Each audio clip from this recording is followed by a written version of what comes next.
Hey, Bri, doesn't it suck that the boss is always over our shoulder when we're trying to talk? Jay, he should be entertained by us.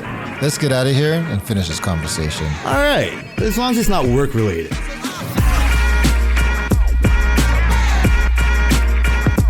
JB, how's it going? God, always good when I'm here, man. Always good. I want to welcome everyone to the Work Related Podcast. We are related by work on Twitter. And our Twitter is... Stagnant. Stagnant? No, you did your part. You showed the goggles. Oh, yeah, I did show the goggles. My wife could care less about the goggles. I don't know how she could not care less about the goggles. They're pretty intriguing. I fucking like them so much. I'm picturing this world where we're all just wearing goggles. I think that's where too much of the conversation went. Well, you heard it first. Jay is buying the Apple Vision. I wouldn't want to buy would you want to buy the first? I mean, just to have it. Like, is it second generation? How fast I know it's not just the iPhone, right? But, you know, the second generation of iPhone was way better than the first. Like, how fast is the next one's going to go? No, the next one wasn't that much better, but Apple does the TikTok thing. So it's like a tick big iteration and talk smaller iteration. And so that's what they do.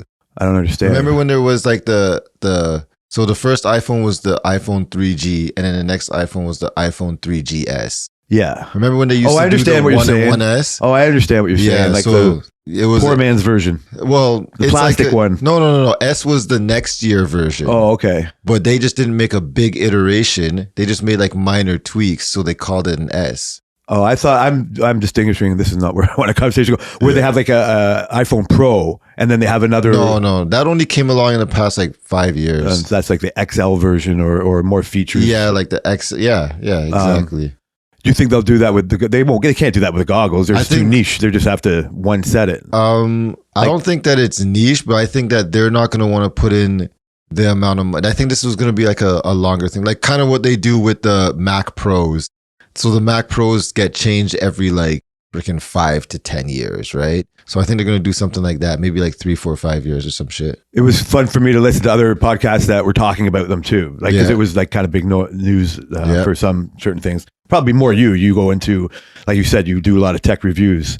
I was piqued by the interest. I wanted to see the whole video when I went home afterwards, and we talked about it while I was smoking a joint. And then when I was looking, excuse me, I saw that there was like some reviewer never heard of before that had like way more views than the actual official Apple. Yeah, you've never heard of this guy before. I know. Well, everybody's got their bubbles or whatever, right? It's not a surprise to me, but you could go on to some like whatever, even F1 or basketball or some other site, and just like there's a 12 million view guy there too, or a girl or whatever it is, and unfortunately, that also can be a bad thing because you look and say, "Oh, I'll watch this. It's got 10 million views, and it's all fake news and it's all sensationalized with the thumbnails and all that." That's true. But anyway, I was like, I ignored the worst thumbnails that were kind of just trying to, I don't know, purposely tell you they hated it in their thumbnail, big bad or whatever. This guy was just there, and so I figured why so many people listen to it, and he gave it an honest review. Well, okay, go ahead. No, I'm just saying, like, I like that he had no extra clickbait. There's no clickbait aspect other than the 12 million views. So we're talking about MKBHD here. Is that his full? Like that's his YouTube name. His name is Marquez Brownlee. Yeah, that's the guy. He's like the most popular tech YouTuber, but he's also he's been accused of being Apple biased, right? Oh, but I don't find him completely Apple biased because his main phone's like a Pixel is the same phone as me. That's his like everyday phone or a Samsung phone, but he always has an iPhone. But people accuse him of being Apple biased because he covers most of the Apple news. But I just think that gets the most clicks, so you obviously lean into that. Like that's what you should do. Well, that's if they're in the news. They're making news. They're always out there. He always like all their stuff. He always leans into it more. So that got me thinking when I was watching him. Like, how does he get his hands on? I mean, I know they give it to him probably. A lot of tech reviewers because they go to the event. They get invited to the event, and so they get to try things on early. He seemed in the know. Like I said, like I looked to see whatever. I just scrolled his other videos. He has some great interviews. He interviewed he's interviewed like all the big tech CEOs, like one-on-one. I've never even heard of him. Really? Yeah, never That's even, crazy. No, it is. Me. Well, I've never. Why would I even have a reason to? Like, because other than, I don't know. Because I don't know. I'm sidetracking a lot. Because he's one of he's like one of the faces of YouTube. Not just the texting, like he's like one of the face, like he shows up in ads, like on TV and stuff. See. Like he's like he's just the biggest tech YouTuber. The biggest tech YouTuber, or not tech, the biggest YouTuber is Mr. Beast. Is Mr. Beast. Is that, I see him now. YouTuber, yeah. I heard him one time, like on Rogan's podcast, and he was talking about a lot of things. And one of the things he talked about, I think, was like a burger, like some kind of thing. Like, and he The got it Beast from other burger, entrepreneur ideas. Yeah. Right? Like it's by him throwing up money. Next thing I know, he's on a commercial with Gordon Ramsay in one of these, like whatever. He's looking for a new investment for whatever. That's the premise of the show. Short story long, I just see him, and that's who I think of as a YouTuber or professional. But he's one. But MKBHD has been on Joe Rogan before.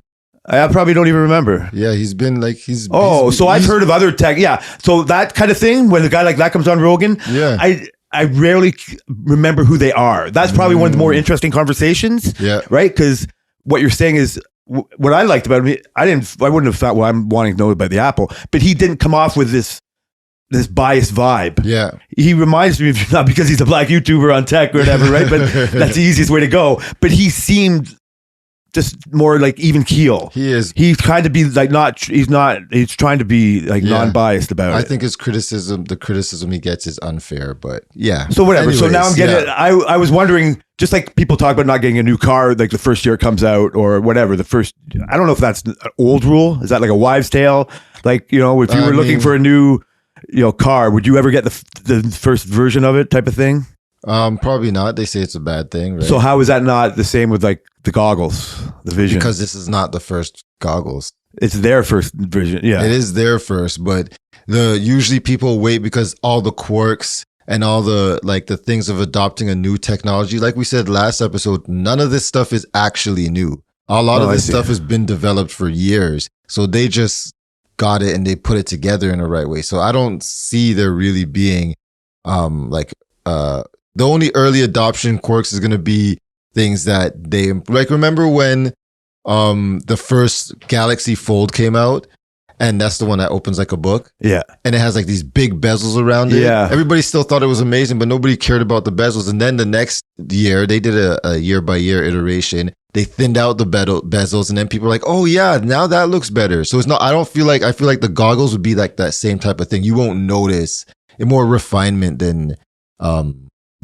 As you're talking, I'm thinking, like the improvements will be software updates. It won't be so much the hardware. It'll be maybe like resolution of the screens inside, or how fast like the battery gets better. The battery, you don't want to be stuck. Better. Like in 2 years, if they come out with a 4-hour battery and you're there with your fucking 2-hour battery, you're gonna feel like a chump. Or like if they put the battery inside, and because apparently there's a cable that hangs down to a massive battery pack and it goes in. So like maybe battery technology gets better and you can put it in. Shit like that, I think is going to be. That's probably going to be incremental. But anyway, I couldn't get enough of it. You talked about the Ready Player One, and I can't believe we're talking more of this. So I got into it for a bit, like kind of seeing there was some like dystopian mashups of everybody walking around with like, I don't know why my mind went there when we were first talking about it, but I'm like, I want to try these so good, like so much.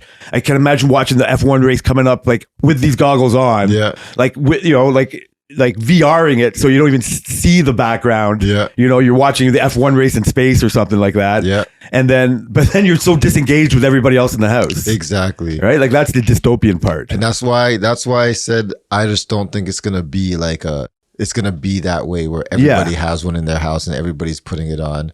It'll take a while for it to get there, but like I just think they just seem so undeniable. But it's more of a like, just like when for me personally, let's say I go down to, like, you can't just do this like you have an iPad now because they're so easy to have an iPad. Well, we've had them for me and the wife, right? Like I just take her old one when I got her new one years ago. But I want to see a version where like that's the Vision now, the goggles. And so, I just got a pair of goggles. But when I go down, smoke a joint and watch some videos like that intense, and then I go back upstairs and I have a shared living experience. That's the thing. You could do that right now in, more convenient ways. So the the Meta Quest, the Facebook one that was Oculus, and Facebook bought Oculus. They already have one. It's freaking $500. You don't need a cable. You don't need to plug it in. It just charges. The battery life is like 4 or 5 hours. You can watch stuff in that, no problem. I know. So it's like, that's why these stuff have been around and it hasn't got this mass adoption. So I don't think Apple's and that's where you get mad. Adoption. That's because now I'm talking about it like Apple made it, and you're making a point to say, you know what I mean? Like, well, Marcus made a video of the Oculus one years and years ago. Yeah. Yeah, but I don't care about that for some reason. Yeah, well, it's because Apple's consumerizing. Apple, I'm not talking about you, but Apple no, it's makes... me. Apple, no, this is not you because you're not really like this, but Apple makes the consumer feel like a techie. I get... No, I'm that. That's me. No, but you're not. But you understand certain things, okay, I don't right? pipe. Yeah, I get what you're saying. I've like when people like I had this one guy. He's like, okay, I need a screen to match to my Mac. He got a MacBook, and he's like, I need a portable screen to match to my MacBook. So I said, okay, here's a good portable screen. You get this, blah blah blah. And then he goes, after he got the screen, he's like, oh no, the screen is not Retina, so it doesn't look as good. Well, first off, Retina doesn't mean anything. It's a brand name. Right? Really? Yeah. So it doesn't Retina display? Yeah, Retina is just a brand name. That's hilarious. I didn't think that. And it just means it's some weird nerd shit. Is how they organize the pixels slightly different. Nerd. Right? But the resolution is worse. So he had like a less than 1080p resolution on his MacBook, but Apple doesn't really tell you resolutions. And the screen he got was a 2K resolution. So what had happened was he didn't know to change the settings to make the screen recognize that it's, because when you plug into the laptop, it just matches the laptop. It says, I'm a 2K resolution, but I'll go to 900p because the laptop's 900p, right? So he's supposed to change it and say full resolution, and he didn't. So, but he thought, oh no, it's not Retina. Well, buddy, no, you just need to know something. So you use the buzzword because Apple gave it to you, and he's like, yeah, this is great. And Apple's marketing is great. They make it seem like it's amazing. And then you're right. You feel like this super. So you can't help yourself from diving into the nerdness yourself, like, you know, talking about the display stuff and getting into it. Like, I get that where you're right about Apple making us all seem techie. Like, I don't know that exists. Yeah, I know those words and the resolutions and all that. Yeah, I'm just like a factory settings guy. Yeah, I seem to tend to fuck shit up when I play. That's why you probably like Forza or racing games better. You probably dive into the setup of the car. Not even. That's why I play Forza. That's why I like Horizons. I don't want to do all that. Okay, me too. I got into that. That's actually why I like the Turismo, because I remember it now as the easiest setup I could do, right? Or whatever. I found it easier to change my car around, but most of the time I just find it so complicated. Yeah, you know, like soften it for this track and all that kind of stuff. I just want to drive. Yeah, so that's what most people want to do with their resolutions. Like, but you're diving into the specifics because you get into a misinformation type thing.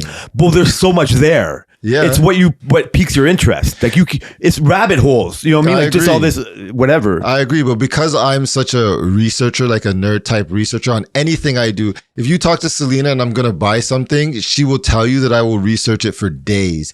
Just look at my Nerf guns. Right? You know what I mean? She'll research it for days. So I can't buy something without knowing as much about it as possible to make the proper decision. But a lot of Apple hits the people who don't care about that.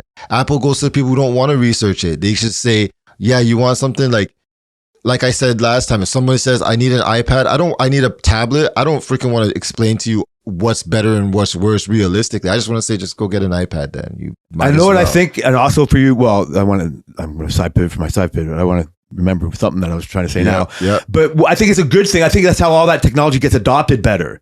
If it was all in that techie talk like of you, and instead of this Retina display that we invented it, not that I can see why you'd hate that, but that's how it gets mass adopted. Yeah, I agree. Right? And then that's how like the next, like the Galaxy Tab is like a copy in my mind, but really whatever, they could have been around before. And like these goggles were around before, but it's Appleized. Like, you know, I mean, it catches my eye. Like that's the marketing and it goes in there. But what's different, and not to change in a whole work thing, we never talk about work anymore, but what's different for work is now in your supervisor roles and your ever expanding staff and your ever expanding right place, right time in this growing company, you've been handed massive amounts of study material. Like you have to do, like all these welding tests that I fail all the time that we talk about, you're diving deep into the supervisor role of that. So you just became a welder as a lark. You know what I mean? Like you were ready to quit it, do something else. You're 7-year itch, all that kind of stuff. And now you're diving in more than you did before. Yeah. And you're learning more than you did before. This is the opposite. You're probably learning on how welds work before you even actually knew how to make a weld. Yeah. Right? How's that process? Like I haven't even opened the books. So is it because it's annoying to do? Like this is not the way you do things. It's not that you could have studied all this material and then been a welder. Yeah. Right? But because nobody does that. But nobody else does these other things that you do about other research. Well, I went to school for welding, right? And there was a lot of theory in it. So did I, but now learning about this other shit is different. But it's not as much as the CWB type crap, right? They told you that you took metallurgy and all that I went to Sheridan and I took metal shop in high school. Yeah, so like they teach you the metallurgy shit and like you listen, but it's not going to be, I imagine it's not going to be, since I haven't opened the books yet, it's not going to be as in-depth as this CWB crap. It doesn't perk your interest to know more about that? Yes. It does. It does. It does. So how come you haven't cracked the book? You're just too busy? I feel like I just haven't had the time. It's daunting. Yeah. It's thick books. I feel like I haven't had the time, but I'm glad because now I'm not getting so bored at work anymore. What do you mean? Like, I think because of the 7-year itch thing is because I would be getting bored and there'd be nothing else to do or nowhere else to go. Not putting myself down. If you were just building more trucks like I am, right? And just complaining about whatever this is and or like enjoying whatever I'm building, you wouldn't find satisfaction in that. Well, I'm not trying to put myself and Johnny down. Like just Johnny and I don't want any part of that. You know what I mean? Like just build our trucks. Yeah, like I mean, you couldn't see yourself still doing that now. You'd be bored. Yeah, but I didn't want to get stuck in the way like I built variety of trucks. I think I've built anybody who's been there the same amount of time as me. I don't think they've built as much as a variety as I have.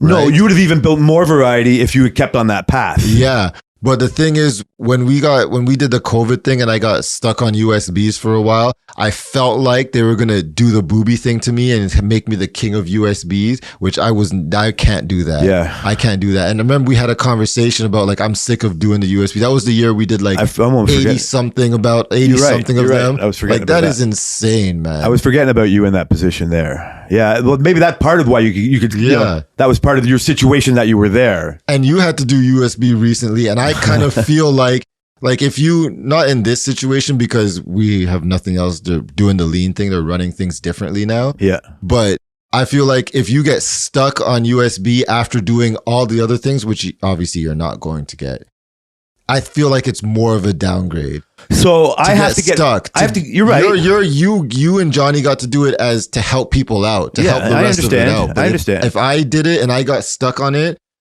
no, fuck that. So that's where my negative mind tends to go when I think of those stupid little trucks. But you hear me a lot of time. I have to walk myself back a lot. Yeah. Like I'm not the blusteriest person. You've been, I mean, I always tend to go to that negative spot or whatever, and feel like, oh, I'm much better than this stupid little truck.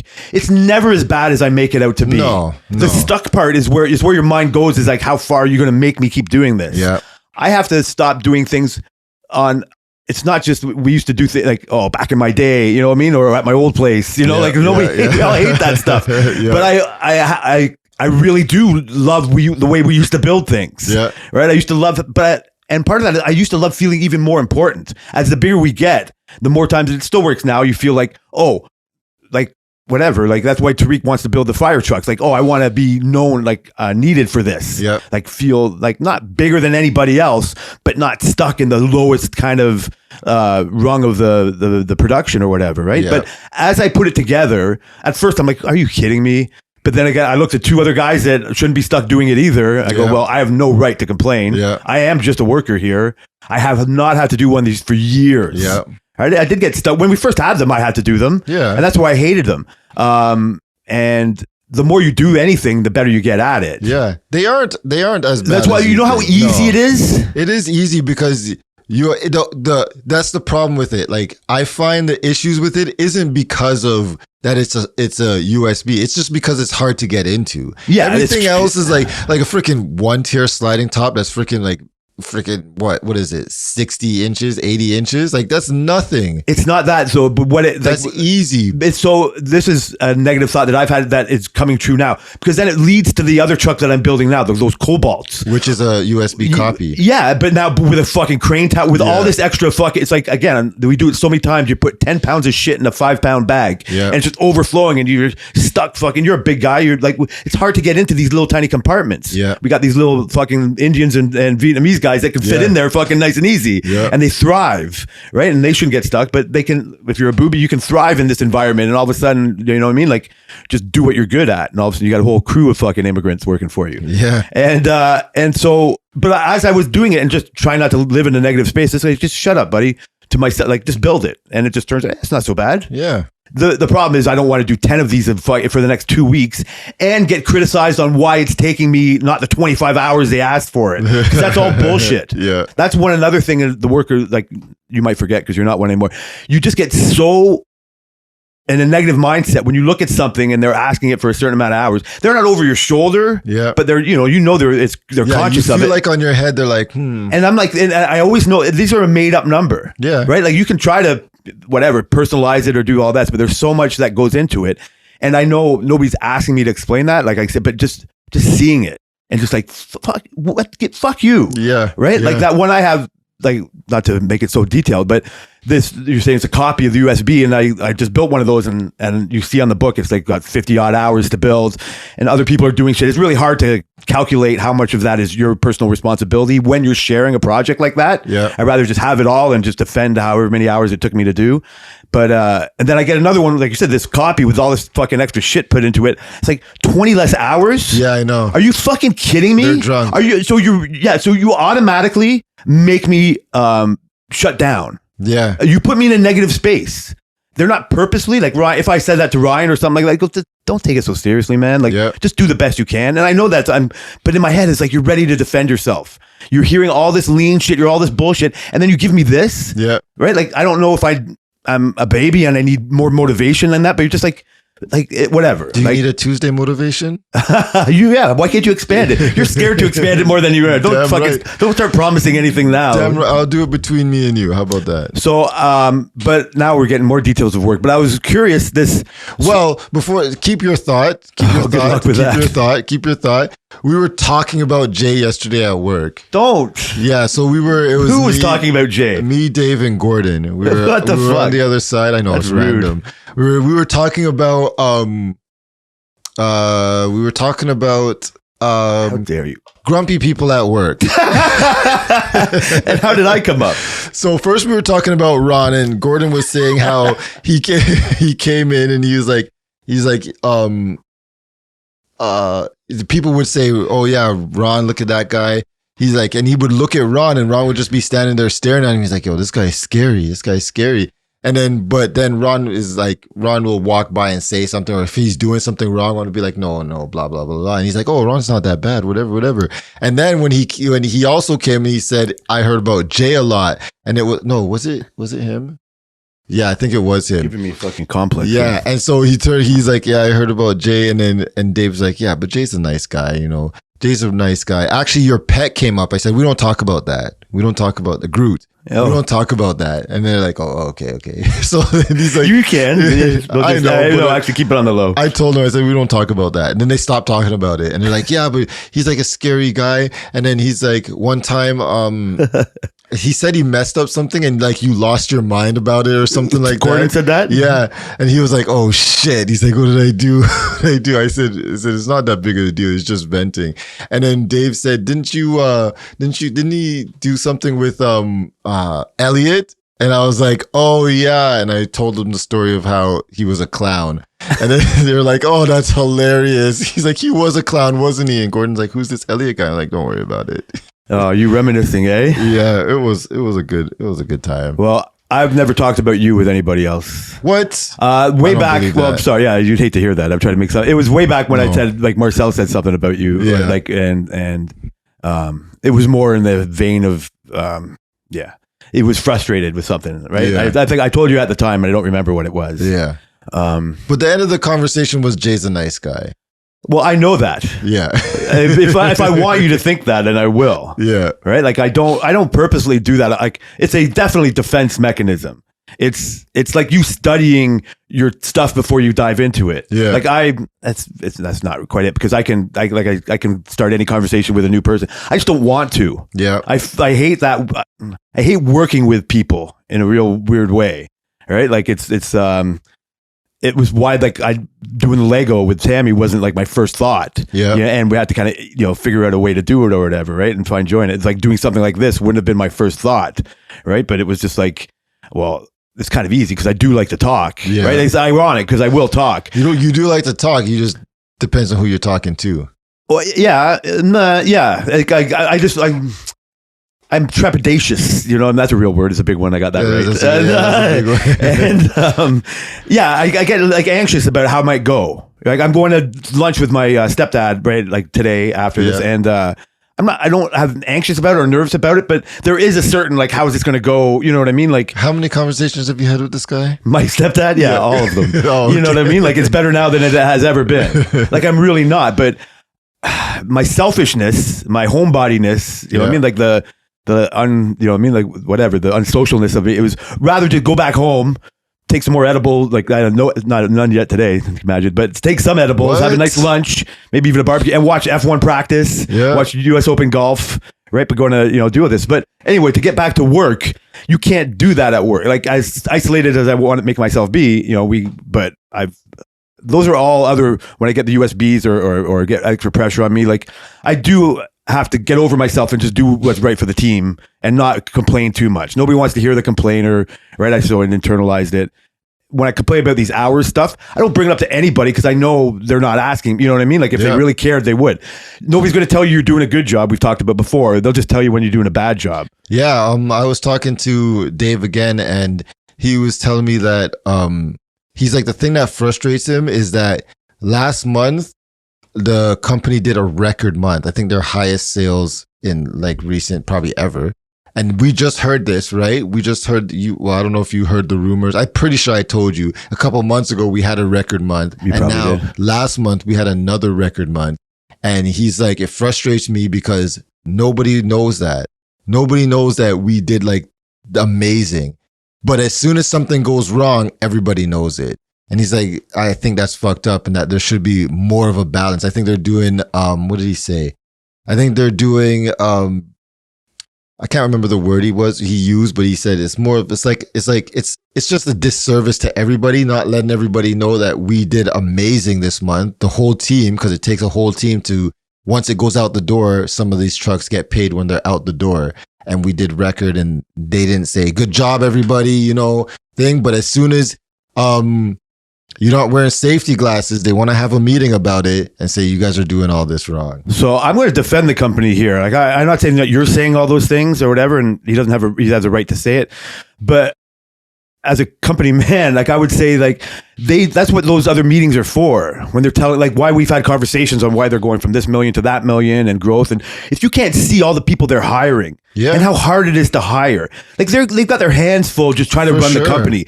It's a valid point, but it's a bit of a whining for the sake of whining's sake. But their job, like, to help them keep things moving, they got to concentrate on the safety glasses and all this other shit. For sure. I think it's a valid point that you could probably steal another one of his good ideas and they say to them, instead of just waiting for quarterly times to tell us these kind of good things, post that up. Yeah, record month. Thanks, guys. You know what I mean? That's thanks to and it wouldn't hurt. No, it would you be know what? great. Other people will, but the problem is, whatever. Again, you could say, oh, then a Tariq of the world does just go, what? And we still got no more money? Yeah, you know what I mean? Like, true. That's why you can't bring it up. That's true. Because to validate Dave's point, it's just going to make a conversation available for something else. Yeah, it's going to give the Aarons of the world. Yeah.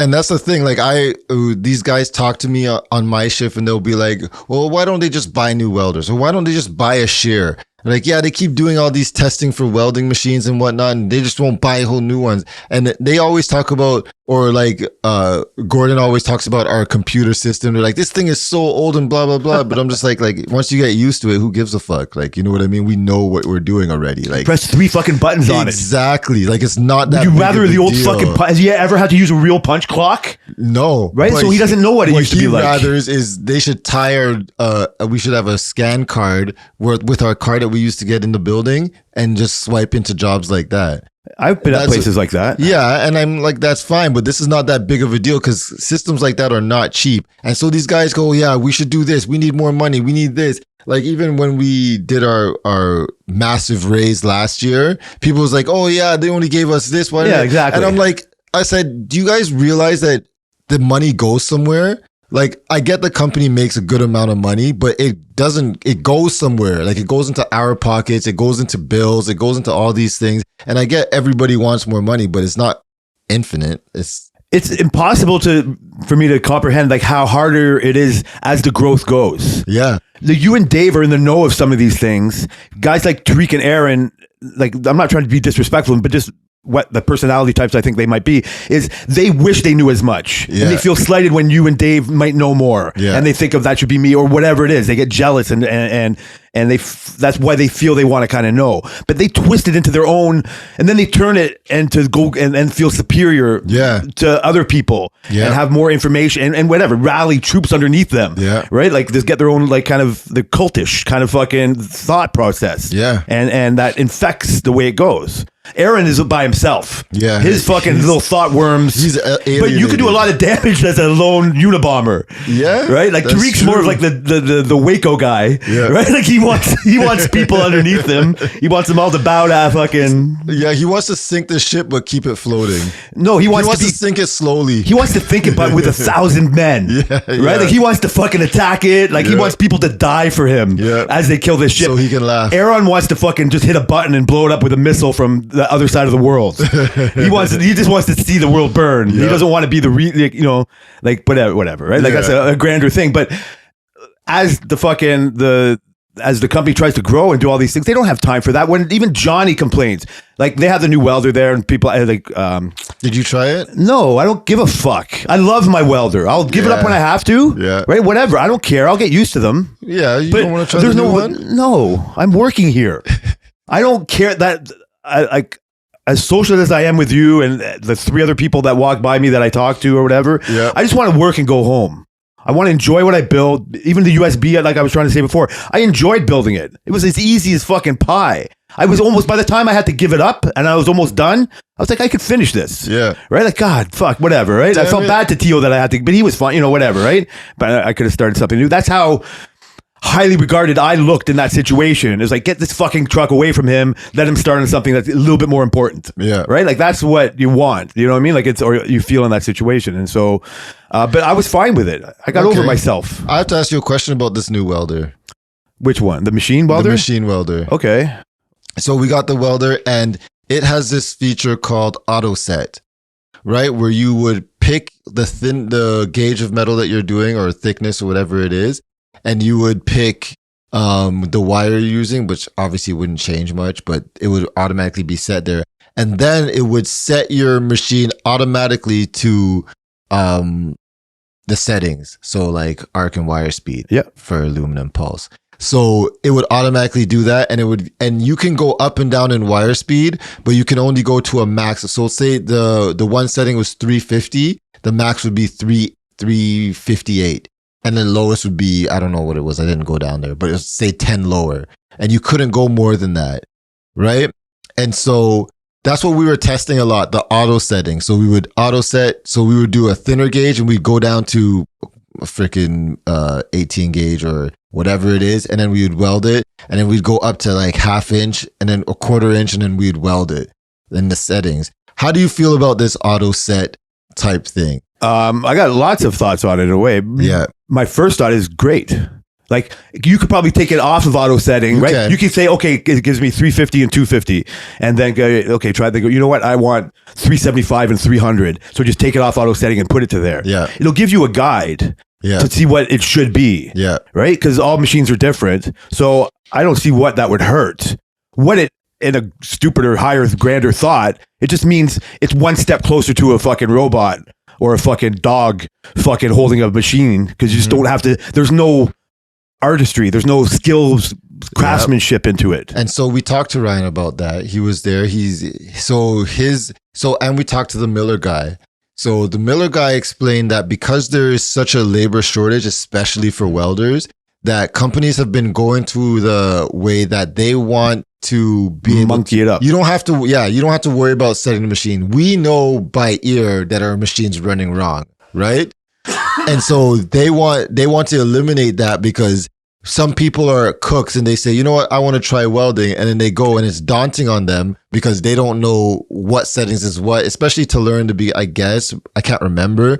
But I imagine in the beginning to learn what settings you're doing and everything to get the result that you want, it probably would be a lot, right? Have you, I know you have, because you used a stick welder?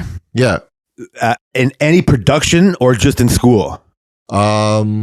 So I did some in production. We did at this one place I worked at. We did a run of forklift bumpers, and they were cast aluminum, and I had to stick weld cast aluminum. So this is almost like going from where it was only stick welders to MIG. Yeah. All of a sudden you just press a trigger. Yeah. And but that's so ubiquitous. Like that's definitely like the standard. Yeah. Right. That's how more production welders became in existence. Absolutely. Right. So I could be here like a grumpy old man, which I've already, I guess we established grumpy people at work, and just say, oh, these fucking idiots come in here now and they've had no training and they just give them this trigger. They don't, I can look at it, it's diminishing my worth. Yeah. Right. But that's silly. No, yeah. It's really, it makes my worth even more because you know. No, I've known this. It's part of my I used to think my phrase, it's still there, is don't believe the hype. That used to be my mantra or whatever. Now my phrase is grandfathered in. Yeah, like I'm grandfathered in. Like my implied knowledge and experience is so much more valuable than just hiring anybody to work with this auto set. Yeah. Right? Like you're asking my opinion in a supervisor type of role. Like what do my vets think of this? Yeah, that's why I wish you would have tried it. But there's I appreciate it, but my opinion won't matter. Why it won't matter. Why I didn't? No, it won't. It will. No. It matters to me, and Ryan is asking for our opinions as well. Yeah, I don't want to be a spoil sport and do all that. And like I told, I'm just here to work. I just have to get over myself that you're just making me get rid of my welder, which works perfectly fine. Yeah. You need me to accept that thought. No, I need you to be involved in that thought. You need me to accept it. I'm grandfathered in, so I just have to. Yeah, I get that. That's contradiction. So you know whose opinion. So Ryan wants to do a meeting. He said we tested it for a couple of days, and he wanted to get people's feedback on the thing, right? And you know who I had to rely on? Booby. Who's a great welder, but he hasn't been welding 10 years. So you're fucking taking advantage of my closeness to you for me to be more involved in this situation. I'm taking advantage of your experience as a welder. Yes. Now, what I like... this company doing the things that we do. So maybe it's bad for me to not want to share that and just be a worker. Yeah, it's selfish, damn it. It is, but that's not I'll settle on, I just signed up here to shut up and dribble. Right? I'm just shutting up and dribbling. Can't ask me to be a fucking... But you're right. That's irresponsible for me. Thank you. And I never looked at it like that. And I could see that if, you know what I mean? Like if Ryan had come to me and asked, right? Because he was welding. Yeah. I guess was he trying it for the basic fact of never done it before to see how good it is? Ryan has welded before, but not to the extent that we do. Yeah, I understand. And so he wanted to try it on Thursday to see how well this setting is for somebody who is very green. That's what you should be asking. Yeah. That's more, that opinion is way better than mine.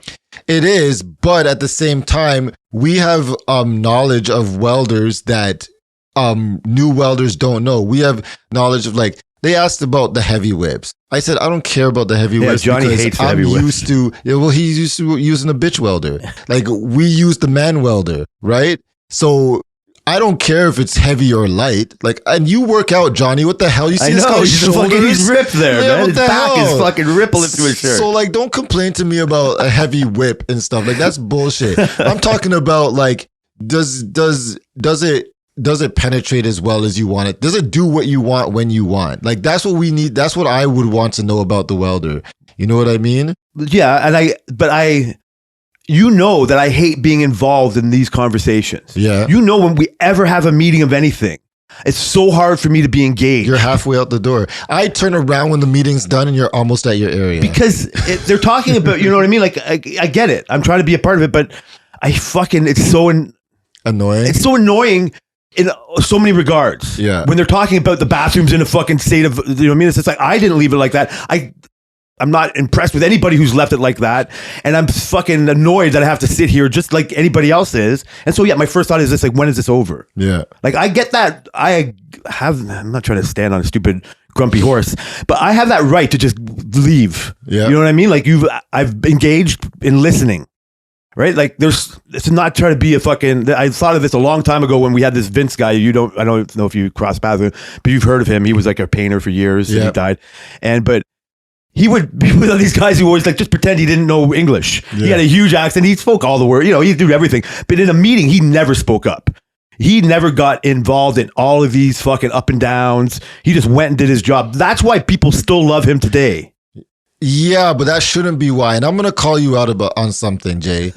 I'm going to call you out. How dare you? Early in the morning. We got to stop these early morning pods. Okay, so you've been working here a long time, right? Yeah. I'm setting up for something, obviously. I've been working here for a long time. You've been working here a long time. Do you hate this place? No, I don't. You don't hate this place, no, right? I don't. Are you like... I've talked about how... Okay, go ahead. Are you like in the middle of the scales, like, or are you like, I really like this place, or are you like, I really love this place? Oh, man, nobody can ever hear this now. If I had to go through all the things and get over myself in another way, I love working there. Yeah. Okay. Me too.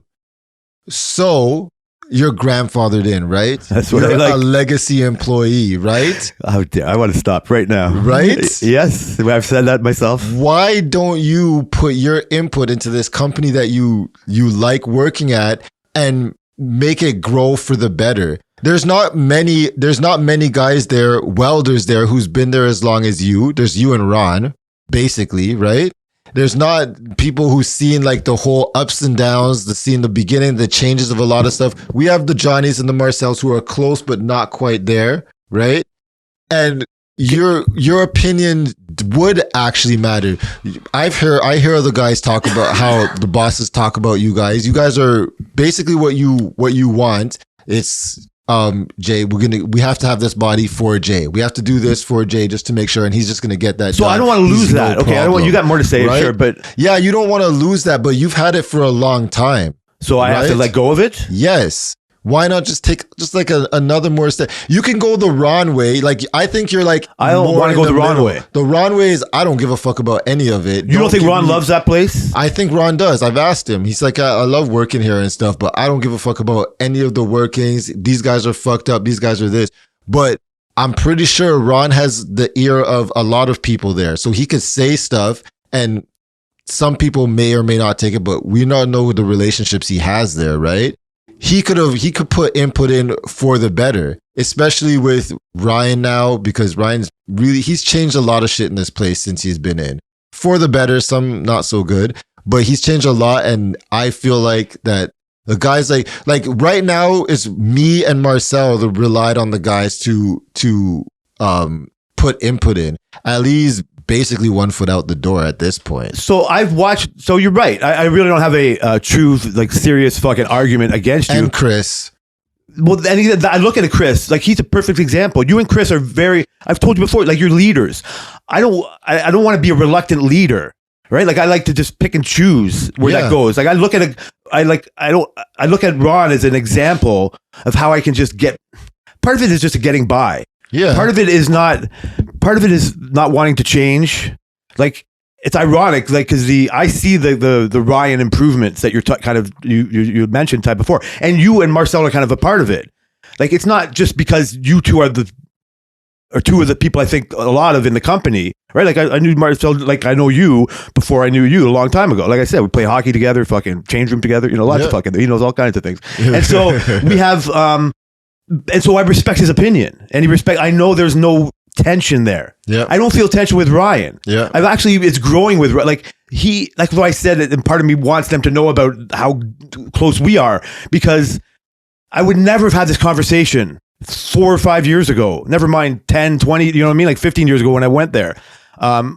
If you ask me that point blank question, why would I be there if I don't like it? Exactly. But I just wanted you to say it so I could just, put it on record. That's why I said that. Yeah, you're putting me in a position where I've been forced to, it's part of why I think this is therapy. And exactly. I have to be honest with you because I have to be, and that makes me honest with myself. And you said that you're a reluctant leader, but there isn't J and leader. There's levels in between there. No, right? I get it. And I feel like you don't want to be in charge of doing a whole bunch of shit. You don't want to, it's like Alvin told me recently. He's like, yeah, he wants to grow in his company, but he doesn't want to tell people what to do. Like, that's not him. And I told him, I said, I mean, there's other things you can do. Like there's other things you can do. And I feel it's the same for you, even more so. There's other things you can do that's in between. You could be the Marcel before Marcel was a lead. You know what I mean? If fucking our owner heard you talk about this, he'd be jerking off to fucking hearing you fucking lead. Like, this is what makes, again, you more of a fucking leader,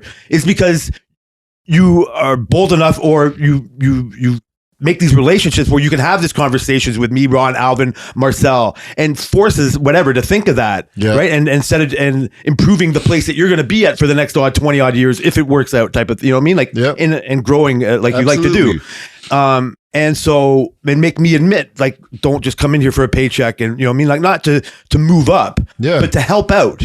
And you'll be rewarded for it eventually. Like, absolutely. I'm not looking, I never say because it's not worth the money. Yeah. Right? Like, none of my excuses are because of money. That's why I bring this to you, because I know you can't possibly just be coming there just to make a paycheck. And when you say that you want to go of course you need a paycheck, but when you say you want to just do your job and go home, you're doing your job for the reasons outside of the paycheck. And I think there's other reasons you can find to do your job as well. No, well, part of me is like only doing it for a paycheck, because I told you I got like a 10-year plan. Yeah. Like I want to get out. I'm only working 4 days a week. Money is part of it. And then, but if this was Ryan and not you who had real power, you know what I mean? And came to me and says, listen, I'm glad I could help you out for these last few months, because I'm paranoid they're going to stop this Friday thing on me or whatever, right?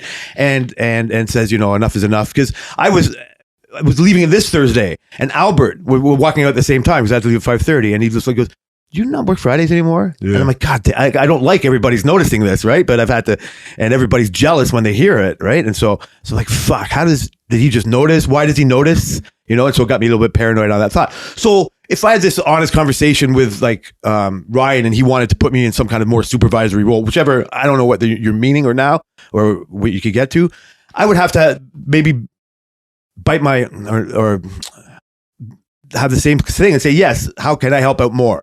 Or use me more, or this is what I want, whatever you're asking me to do. Like, what are you thinking you're asking me to do? What do you think I could do more of? I think you could do more of, like, like, for example, the opinions about the welder. Yeah. I think you should have been the first person to take it. I think you should have gotten that first. Okay, you know why I don't? Things like that.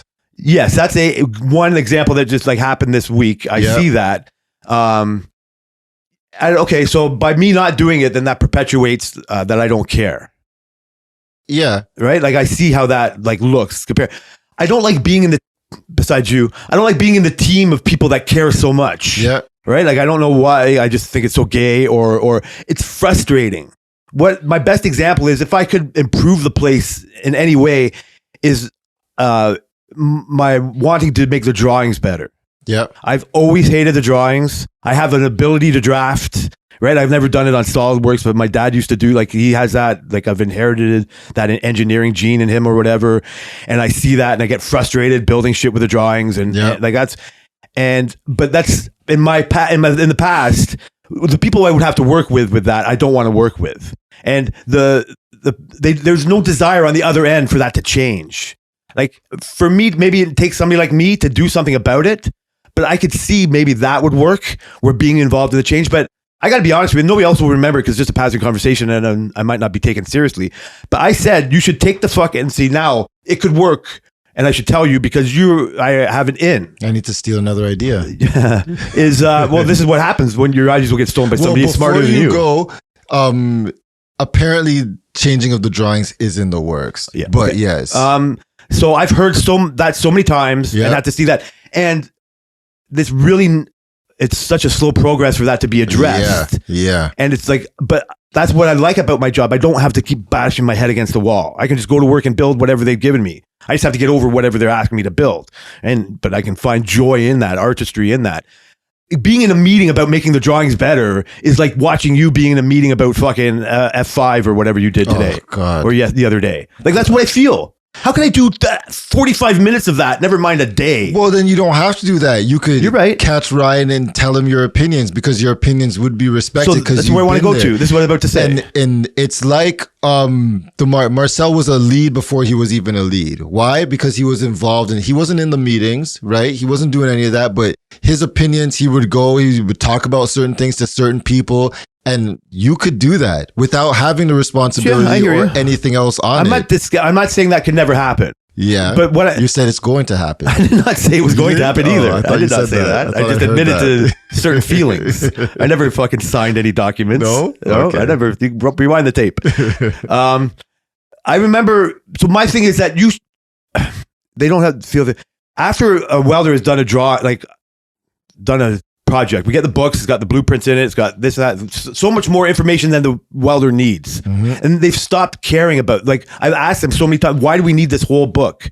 Why do we need pages of how these parts should be bent? Like, that's for some other department. I got to keep flipping through. The promise of the computers was we could start hitting things and get right to where we were going. If I have a problem with like a sliding top or something in the compartment, I have to finally see my boss call. I've never done this for the longest time. When I used to care and I stopped, I would bring them over and say, okay, look at this. And it'd take me seemed like 5 minutes, but to go through the book to find it. Yeah. And then, okay, here, this, that, and the other. And I would have to argue my point with Charles.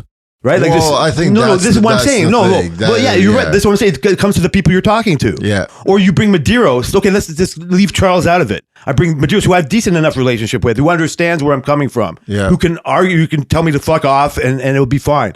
It will be like, or he'll agree with me, and then he has to go back to his department. Yeah. And he's more frustrated than I am. Yeah. He leaves that conversation more frustrated than I am. Yeah. And I've looked at I would never want to be him.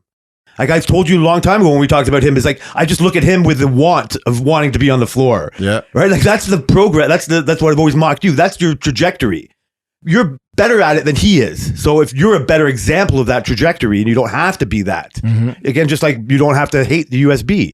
He doesn't have to hate that aspect, but that frustration, I want to avoid like the plague. Mm-hmm. And so I said to Sunil one time, I said, you should take the welder who builds the truck and ask him for a post-mortem. He said, I said, you should ask their opinion. And I used to do it. I would write the changes in, like, this is wrong, and this is that, and this should be measured from here, and this should be drawn like this, and the succession of the whatever, right? Like, and a bunch of stuff, and wrote in the books because they've asked for that. And when I've had a conversation with Sunil about this long time ago, and I said, that's what you should do. And he said, we do that. We go over it, but not with the welder. We do a post-mortem. Yeah. And I said, well, for not involving the person who actually did it is ridiculous. But they never addressed it again. And my hate of that happening doesn't make me, I can't get over myself to say, hey, boss, do you remember that conversation we had? And you're right, from the greater growth, I should hammer that point home. But I really, if they don't care that much, then I'm not going to care that much. If I'm in a relationship with you and we're doing a pod every 2 weeks and you're ghosting me fucking on the day before we do it, and I got this going, it would not happen as long as I've heard that might happen for. Yeah. You have a lot of patience, and I should be the beneficiary of that many times, but I really don't do that, right? Like, I can't be in that kind of relationship. Yeah. And so this is that part of that relationship where I'm just, that's where I'm only in it for the job. Yeah, but I see what you're saying, but I think you get jaded because you look at the company. I look at the company in eras. The short time I've been here, I've already seen a couple eras that have been changed, that has came and went. And we're in this whole new Ryan type era thing. And I think you should take advantage of the era instead of saying, the same person you talked to 10 years ago is the same company you talked to 10 years ago is the same company you talk to now. And I don't think that's the case. And I've heard this with a lot of the people who's been there a while. They always say, yeah, well, I already did this years ago and they didn't care then, so they shouldn't care now. And one of my biggest gripes is with your buddy there on the other side. Your buddy, oh, he doesn't listen. Your buddy Sammy, and I feel like he should have been a supervisor there the whole time. They should never have hired. But from what I've heard from him and people around him is that he has such a gripe with the company because of what happened previously that he doesn't even want to, he doesn't trust them enough to even go take that step or to take the role. He's just like, fuck it. But we've passed eras since then. We've had changes since then for better or for worse. And I feel like there's no other logical person over there. It doesn't make any sense to hire somebody outside like we've done. Like, none of that makes sense. He should be the person. Everybody respects him. Everybody likes him, and he knows the entire job. So the only thing holding him back was himself because of the gripes that he has. But you can't. Sammy's the most human person I know. For sure. Like, I'm not saying that's weird to say, but that's so. I'm not trying to defend him for that, but you can't blame. It's not about blame though.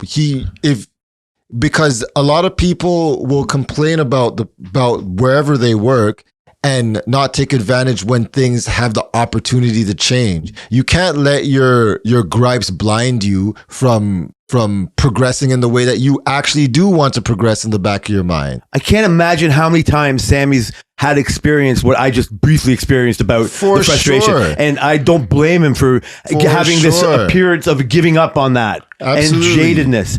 But the fact that he's been overlooked like that is so much harder to get over. Yeah. Right. And he's not there hate working. No. He's still one of your more dedicated people. Yeah. And he will still like be a captain, like leader as example. Absolutely. And he doesn't, but like, he doesn't, I don't know how easy it is for him to start feeling that his word would be valued. It would be hard. Yes, right. Like you're talking about eras.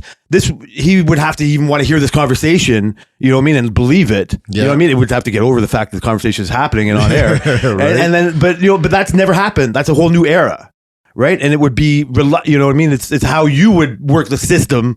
You know what I mean? You're trying to out-politician me again. You saw how fucking sneaky I could be. I gotta step my game up. You're fucking using it. Step my game up. No. It's the worst thing it's how you are the better politician because you recognize this now and you're fucking working it. Trying right? to. In the company's best interest. And it's a credit to Ryan for noticing who you know what I mean? And leading you up and all that stuff. And I like Ryan and I like what you're saying for Sammy too.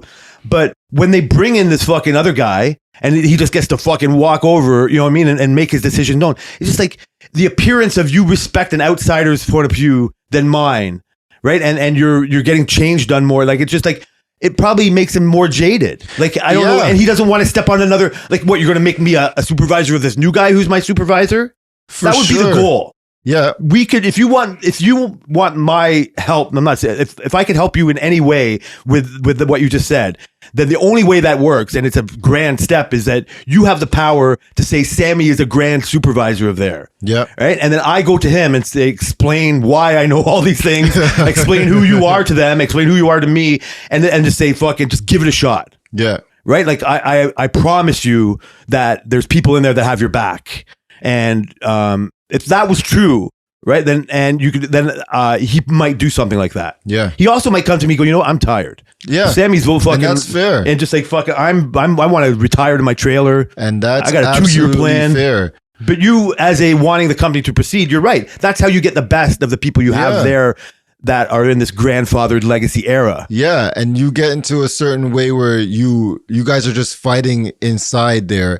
And I've heard a lot of complaints about that guy over there from those guys over there. And I say this to them. I say this to the people I talk to regularly. I say, that's your own fault, realistically. You guys had the opportunity to not let that happen. Like, that could never happen on our side. We have too many people who would want to take the opportunity if we were supervisor less. I see. Well, we got people chomping at the bit. Yeah, like there's potential people there.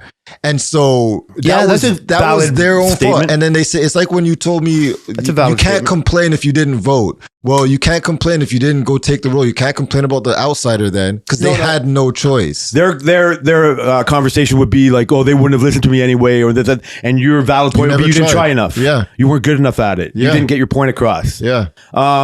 Yeah. I mean, everything you said is right, but that's what makes you different, or it's not just generation, but maybe it's generational. Like that's what makes this era different, right? Like that's what I like about that change part. Like I've never, you're like but not everybody has to live up to the potential that you can see helping you out for everything like that. Like it's absolutely what you're saying is legit, but like even you're saying to me to be more involved, other than trying out the welder and giving my more of an opinion. Like I can see I'm not trying to be. You have knowledge and negative experience. sake. You have knowledge and experience that when you have your 10-year plan, you're just going to leave here with. You're not going to share it. You're not going to leave the place in a better place. Not that you have to care, but you do care. And when you take that and you go, that experience, there's a gap there at that point, right? It's not like you left somebody with 20% of your knowledge. It's not like any of that, which is why I spend so much time with Ali in the morning, is because like you're going to leave at some point, and then all this stuff that people don't know that you do is going to be gone, and nobody's going to know how to do it, or nobody's going to know your inputs and your experiences over these past 30 some years. Yeah. That's it. That's how those eras change. Yeah. And that's how fresh you'll know just enough. And like you said, like, so you know nothing about hydraulics, but you're tight with Chuck and Mike. Yeah. Right? Like, unless they fucking blow up and go, but you can have these same conversations with them. I'm going to. And you do. You talked about they're fucking making tests for other people to expand their departments. You know they're in control. If they walked out, they'd be fucked. Big time. Right? Like, so you know that. They know that. They love it enough. Like, they're in a more practical situation than this made up one that you're thinking about me. It's young not enough. Made up. They're young enough. Don't say that. They're young enough to fucking have more with no 10-year plan. Okay, they're fucking bright enough, just like you. They're funny. You know what I mean? Like they're not retarded in any way. Yeah, right. They're just retarded. You know what I mean? Like exactly. And so they're gay for each other. They all these things, right? They're so fun to make, right? Like and so, but they're good at their job. They're overwhelmed, and their knowledge is there. So they get to dictate, right? Like they get dictated to, just like you, but you also now get to dictate.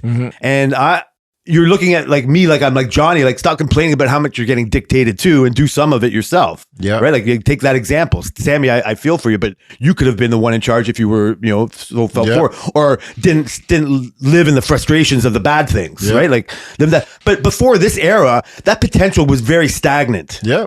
Right. Like there wasn't this, I mean, like, we've had these CNs and this airport stuff like for years now and going, but we're starting to see the progress from that, right? Like they've invested so much, and now they've, like they're overwhelmed and they got all this other business, but it's like the fruits of their labor have been coming in, but now all that hard work is paying off in spades, and so they're expanding in this way. So it's a whole different era, but it's like we they can't fault them for still living in that past one. But if they got over it, they'd be able to have these more changes.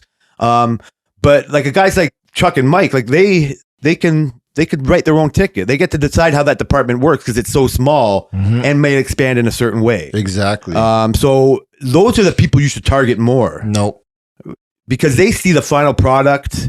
They are the ones that like whatever could be more involved. I think everybody. They could look at something and say, you know what, the way you fucking use these hinges for these doors or whatever it is, right? Like. I want to, like, I hate, this is a simple one. This is a very simple, the holes for the fucking doors. Let's forget Chuck and Mike, because they're never going to know. The fact that point hasn't been addressed is ridiculous. Yeah, so that stops me right there. Yeah. Right? It's not just that one point or the other point I just made before, but it's all of them. It's just like, Madero's just looking at me like, you're right, but you know how hard it is to change? And I don't understand why he says that. Yeah. And you might be better. So you're a bridge in between. This, if you want me to fucking, I'm not doing a thing until you get those holes changed to 1/8 holes. Why can't you do that? You've known that's a real legit. This sounds like politicking to me. But I've just realized this is, it might be. You've been giving me an hour and 6 minutes of it. You fucking, why hasn't that been changed? This is hard for anybody to understand. Yeah. But we used to hang doors on the side of these cabinets I've told you that we built for these trucks, and we used to just have to like set the doors up and screw the doors in with no holes there. In the first iteration, like first movement of keying up our place, well, why can't we pre-place those holes? And our argument was because it's never exact. And they're like, no, it should be exact. Yeah. And then so we were like, we have to get over ourselves. Yeah, it should be exact. And through some finagling over years of things, like, okay, we're making it exact, but we're only going to put a little pilot hole. So you can set it up like we still do and then put it in. And then the next department, they'll just drill it out to the proper size and then we'll move on. And then they got to a point, it's taking so long for those guys to drill holes, do their job, that we're going to make the big hole. Yeah. And then it's like, well, that sucks for us. Yeah. Yes, but it's better for them. Okay, so you don't care that it sucks for us. Basically, get over it. Yeah. So I tell the guys on afternoon shift when they complain about things like this that we're just the donkeys in the company. We're the not in the negative term because donkeys are workhorses, right? But does anybody really care about the donkeys? That's what I feel about the welding machine. Yeah. Well, why is that not across the board? Because it just isn't. That's how you get true. That's what Sammy feels. That's why I get that. And that's why, but we as welders, we're just like, okay, like we get pissed off about it, but we just do it anyways, right? But that's my most simplest gripe. It's like our sliding tops. Now all sliding tops are permanent because those guys over there don't want to take them off. Yeah. Right? Sure, it's way more work for us than just putting self tappers in there and calling it a day on the on the painted ones and throwing it out. But now it's all permanent, caulking everything. Yep. We don't like it. We're just going to do it anyways, but that's not for our benefit. Not very many things are done for our benefit. We work hard so that the horses can parade around on the other side. That's fine. So I understand. I realize that. Yeah. I get that. But the simple fact of like that doesn't get done, that I'm not think I'm right because I'm wrong. Like I've done this. So this is where my 100 years of experience is just getting wasted. Mm-hmm. It's like, this is like where I feel like everything will be donkeyized. Yeah. Right? Like I know a new word, but it's fucking, it's because that is the sliding top example is annoying, but it's easier. It's justifiable more than the bigger holes for the door. Okay. So the holes in the door thing, from what I understand, is that it is difficult to do, but also they're trying to make us not do doors at all. So there's no point in going forward with making those changes if they're just going to make us not do doors, period. Okay, that's fine. But that's been for how many years? I can live with that and I could do that. But that means I take that example of a conversation and just put it to everything. Yeah. I go, well, if that simple thing I can't do, then I'm not, it's just like I don't want to change the world. Like I don't come here with any great point. I come here to talk to you and then fucking, and just whatever, enjoy a conversation. Yeah. It's not to hammer a point home. Yeah. And so I don't want to make that door point. It's like, okay, I agree. I'll just live with it. And though any other point with post-morteming the project, it's like I've asked and I've been told it gets done. Man, I was told to my face, like, yeah, thanks, but no thanks. But by who? Yes, I know. That's what I'm saying. So if Ryan, if I was having this, I think I started this a long time ago. If Ryan had this conversation with me, even about the welder try, I would be, it'd be ignorant of me to say no to him. But then how much of that it's easier for me to say no to you and myself. Exactly. So then how much of that harder to say no to Ryan is because he's the boss and not because it's something you actually want to do? It's because of you, because you forced me to say I like working at the company. Yeah. It's you because I have to are you just here for this? Like, are you part of the problem or are you part of the solution?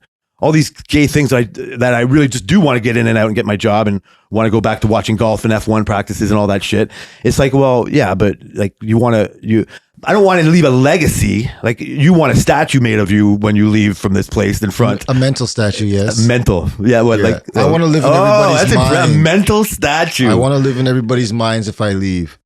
You must have thought of that statement before. A mental statue. I think I've always had. No, I've never thought of that statement. That's actually what I just came up with. But I've always thought about if I leave somewhere, are people going to remember me? I don't. You have said that out loud. Yeah, I don't do things so that they remember me, but I would like to be remembered. You know what I mean? So if Sunil left right now, in most of the workers that I know there, he'd probably be left as very decent at his job, but nobody.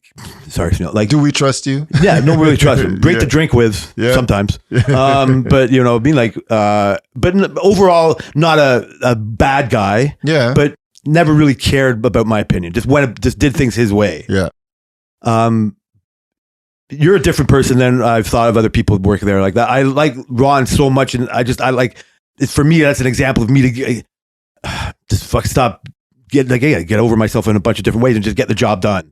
and just be valuable in your like on ice product, which is a value. And that's why, again, that's why I've been an example.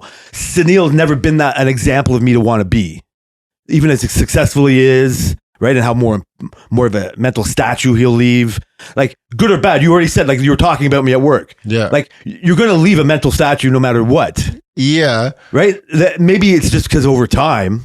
Could be, right? Like if I was who I am and I was in and out of there like for 2 years in the past 5 years, I would be more of a mental statue like Elliot or Baby Elephant. Yeah. Like just a character, right? Like if Tariq leaves now, he'll be a character. Yeah. Like Ali has a legacy. Yes. You're carrying Ali's legacy on. Marcel carries Ali's legacy on. Absolutely. I notice it more with Marcel and how he deals with me and what I have to do, right? Like he's like, oh, what are you working on? Like, oh, let me get your book, or I'll bring you this floor in. Like Ali just tells me what it is. He never tells me what's before. Never says how long I'm doing something. He just, I love it if I don't have to talk to him for a week and a half, right? And he loves that too, right? And Marcel's learned that part too. Like he said before, like you guys, I don't even have to worry about. Johnny likes to bust his balls, and tell him things, but I never have to explain myself to Marcel.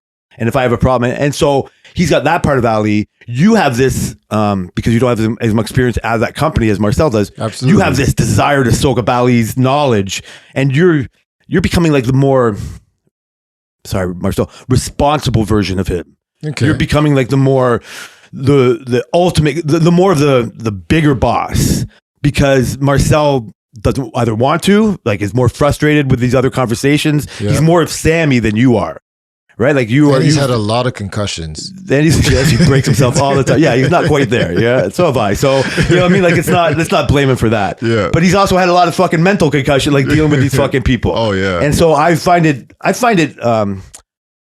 admirable that he has taken on a more thing. He's done these things that you're kind of asking of me with maybe having conversations with Ali or other people, or been given incentive in other ways, right? Or sees being valid. But like I said, before you having this conversation, I wouldn't have this conversation with Johnny or Sammy. Yeah. More of it would have been like how it sucks to be frustrated. I might not have known how to progress the conversation past that, or have the fucking guts to say something like, well, what if we make it better? Yeah. What Ryan's given you is, I don't know, would you say you've been given props for your efforts?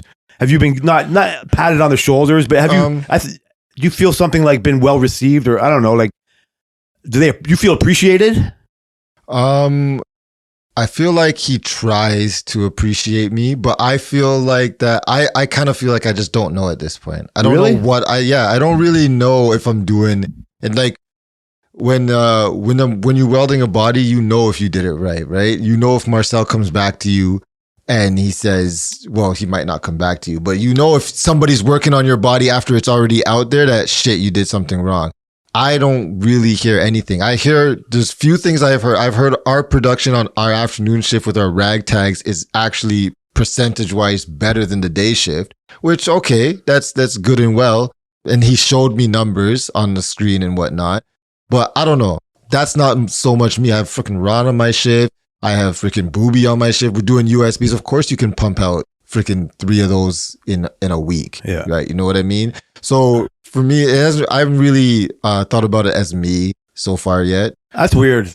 Because you should. Because I feel appreciated in these other conversations, right? Like, I feel unappreciated. I feel that when you talk about I should have tried the welders, or the fact that I don't put any kind of effort in, or I am out of the meeting before the fucking finish type of thing, or whatever, like that is a disrespectful optic. But you give none of that. But like I said, like I know I feel appreciated, like, but like it could be better. That's what I'm getting at. Yeah. But like I think other than like him fucking just whatever, fucking 100% patting you on the back or giving you a kiss, it's like that's what he's doing. Like they don't have time to tell you that you're doing that. Sure. Like you notice these parts in there. Like you look at, like, that's what I like about Ryan. Like he can involve people in the conversations that he wants to have. Like that's why Chris is so good at what he's doing now. Yeah. Right? Because Ryan allows his opinion to be heard, I guess. Yeah. And then Chris will do it the more it gets heard. Chris is a guy who Sammy could have been like. Yeah. Right? But Chris is also younger. He's more optimistic. He's more punk rock than Sammy. And you know what I mean? Like whatever. Like So it's hard to ask people to do those things. For You're sure. looking at it like in a way that trying to get them to live up, not to use them, but to use these people in a way to live up to the potential of the whole thing moving on. Yeah. I think it's easier for like a place. It's not an excuse because you're doing it now, but it's the bigger it is, the harder it gets to move the fucking battleship around. Exactly. Right? Like my opinion about the Doors is lost in the grand scheme of things. So I kind of understand that's why I don't bring it up. But that's why I will use it as a point of like, hey, why don't you tell us anything about that? Because you don't listen about that.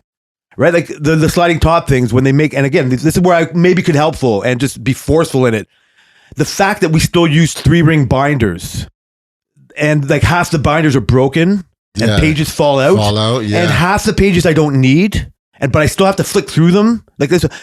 I know it's expensive, and the promise was with these computers we'll have things. The fact that the fucking dolphins at SeaWorld have an iPad that they can play with. Yeah. The fact that fucking this is where technology is letting us down as a company. The fact that we don't have an iPad with our fucking project on it. That's the company not using technology. But that's where I would push for. And yeah, I agree. I think that would be a great thing for them to do. But you still have people who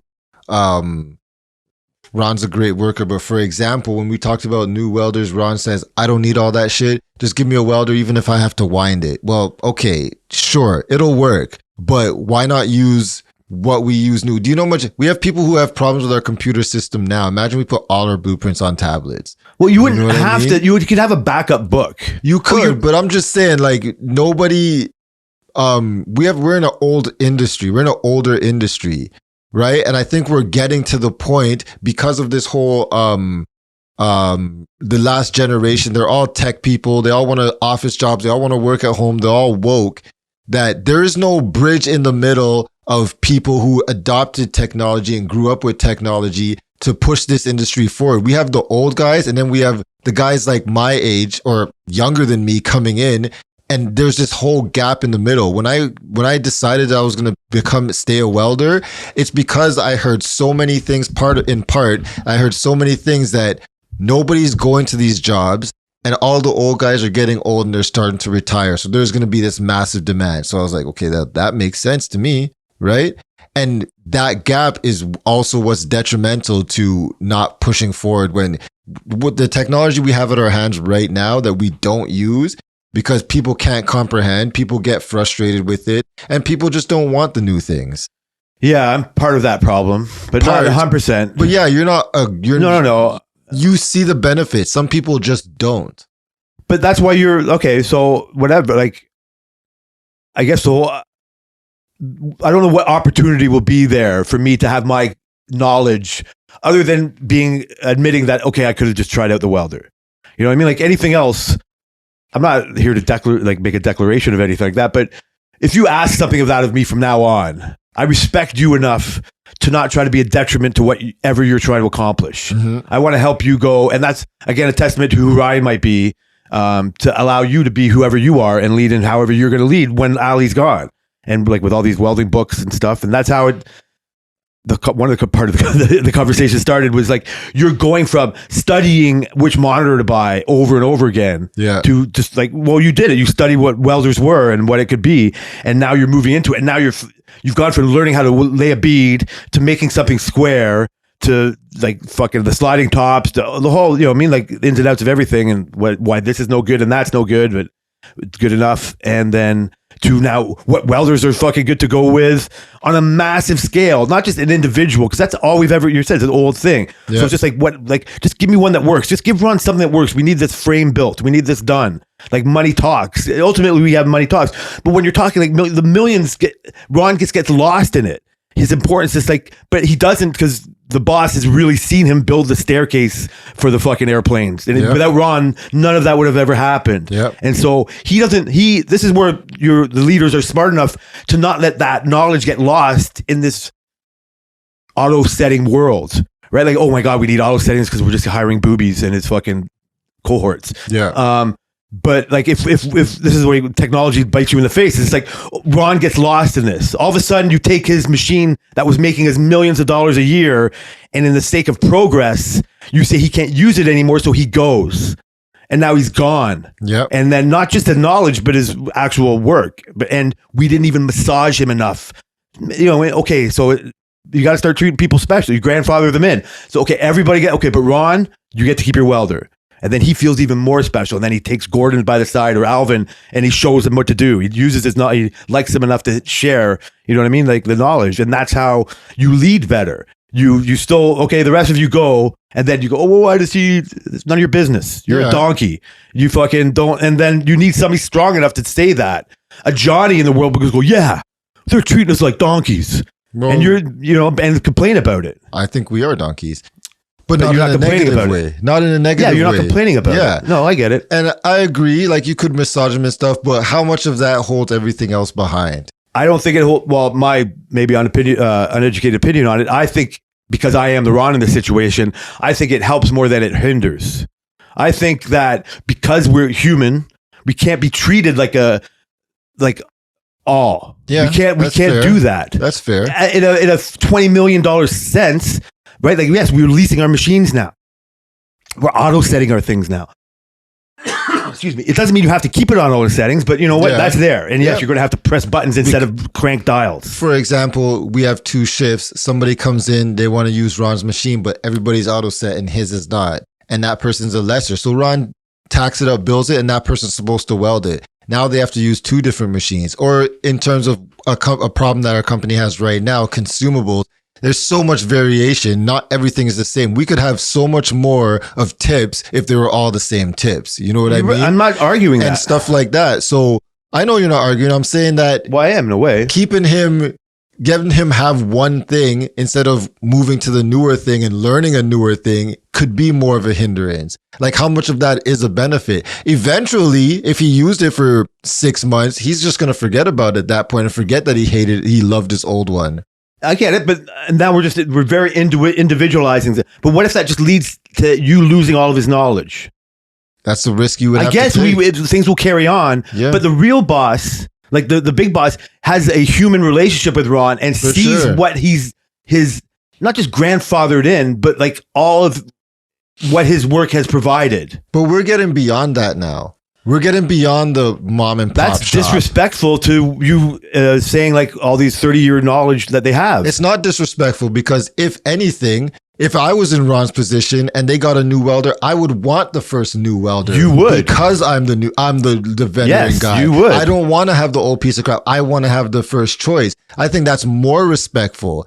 It's like driving, like you'll never drive a 1999 car just because you loved it, right? Yeah. You want the newer car, right? And that's the point I'm trying to make. Like you can get lost in only liking like this quote I've heard before. I don't know if I said it, but if you live 60 years and you live your last 30 years like you did your first 30 years, you wasted 30 years of your life not coming with the times. True. So it doesn't make any sense to want to stick to that old thing and not change while the whole world changes. I am more on your side. I'm defending Ron. Yeah. Like you're right. Like, but that's I guess, well, then Ron's personality trait or his lack of wanting to move on. Like, I've seen Ron progress, but he's very incremental. Yeah. Right? Like, he's not the same guy he was, in my mind, 30 or 20, whatever, 10 years ago, right? Yeah. Or maybe 20 years. I've known him since 1990. But it's very incremental. He is still that same guy. But that's his identity. Yeah. It's not wrong to say that. Like, you've wasted those years. And it's not, you're right about, I should have the fucking first one. Yeah. That's, and look at that as the badge of honor, or this is because you're grandfathered in and your legacy. And let's just as a team work on that.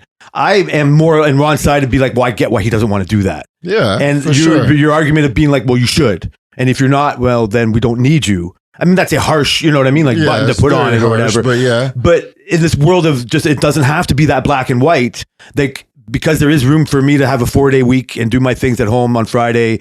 And we don't have to, as much as it might be a detriment in ways and unarguable.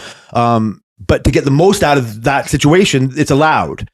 In this situation where, yes, we're growing, but without still Ron being he's like an R&D guy as well. He is an individual. He gets special projects and he does certain things that are all just in his own way.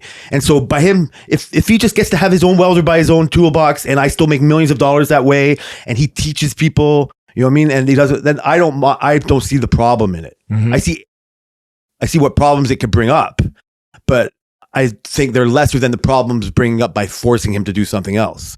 I get what you're saying. I don't think it stifles progress as much as you might think. I think it does more so. Yeah. I really do think it does. In terms of the specifics of the welding machine. But nobody else is not going to pick up that like you'll be the next one in line if you actually work for a living still. You'd be like, okay, I'll take it. Right? Like, well, Johnny, do you want it? No, it's too heavy. Well, Marcel, he doesn't work anymore, so it's either Tariq or you. And then you say, well, what about Jay? Then I have to admit to this whole conversation. Yep. I say, you know what? I will do it. Right? Like a week ago, I go say, fuck yourself. I love my old welder. You know, I've already said that. Yeah, and you've told me you got to get over it. So I already know. Yeah, I know. So my point is, it's like, it doesn't matter my opinion. And I was wrong. You're right. And I would say, but why I don't want to try is just like, I'll just wait till you give it to me. Yeah. Because whatever I'm testing, I have to listen to this fucking salesman. Right? Like all the boring parts just come to my mind right away. And I just want to finish this stupid USB. Right? Like just leave me alone. Let me just play with my welder while I still have it. Yeah. You know, like let me love my baby. You're going to make me leave her. And so I'm just like, I'll just wait for the inevitable, and I have to just learn how to deal with it. So that's my point of view. Ron is such a classic, you know what I mean? Like he would rather die on that rock. Yeah. Right. That's almost what I'm saying is like, oh, you're going to force him to a point where I'll just lose the whole, like I said, him and the millions of dollars and the fucking, like the progress, because he actually gets shit done. All you're talking about is you're theoretical and he's practical.